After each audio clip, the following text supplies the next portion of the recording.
Bonjour à tous, j'ai écrit la nuit dernière un texte que j'ai proposé à la presse aujourd'hui pour diffusion. Il a été refusé, donc je vais vous le lire tout simplement.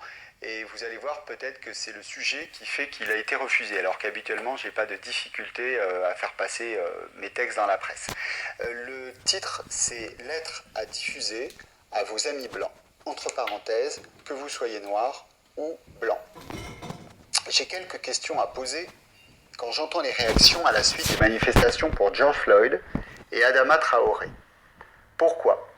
Beaucoup de personnes blanches sont sur la défensive quand le mot racisme est prononcé. Pourquoi ?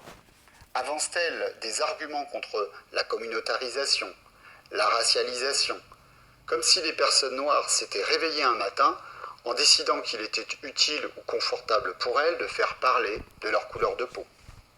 Pourquoi ces personnes blanches ne tournent-elles pas cette fois leur langue dans leur bouche avant d'énoncer leur certitude ? Pourquoi ne mettent-elles pas ce temps à profit pour écouter les témoignages de leurs amis noirs ? Ne disent-elles pas toutes en avoir un ami noir ? Pourquoi les personnes noires invitées sur les plateaux de télé sont-elles systématiquement interrompues, interrogées sur leur légitimité quel que soit leur diplôme ? Sont-elles trop nombreuses ? Les entend-on trop souvent ? Envahissent-elles l'espace médiatique ?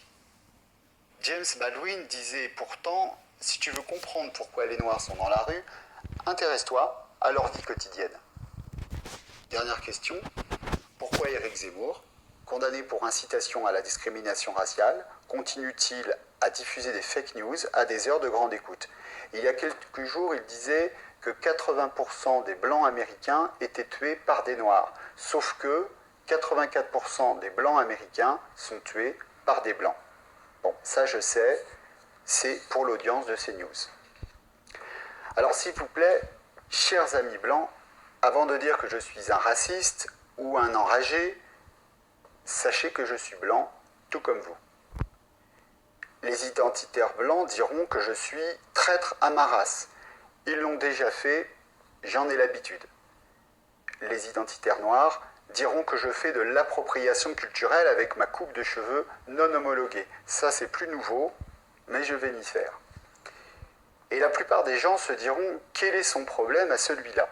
Et ce sont eux qui ont raison. J'ai bien un problème. Mon problème est de croire qu'il n'y a pas besoin d'être noir pour être indigné par le racisme. J'ai écrit ces mots il y a des années, c'était suite à l'affaire Guerlain, quand aucun intellectuel blanc n'avait jugé bon d'émettre la moindre condamnation. Mon problème est de savoir que si un ami noir tenait publiquement mes propos, il serait immédiatement taxé de raciste anti-blanc, d'extrémiste et immédiatement blacklisté. Mon problème est que la plupart des gens, bercés par le récit médiatique de la violence de rue, seront habilement conduits à confondre les victimes et les bourreaux. Mon problème est que les révoltes soient politiquement qualifiées d'émeutes. Mais mon problème principal est de penser, d'aimer et de me révolter bien au-delà de ma couleur de peau ou de mon origine. C'est de ressentir dans ma chair d'être humain la rage ressentie par mes frères et sœurs de Minneapolis. La seule rage juste, disait Aristote, est celle qui combat l'injustice. Mon problème est de refuser ce monde d'après s'il tolère qu'un homme noir non armé soit abattu quand un homme blanc armé est seulement arrêté.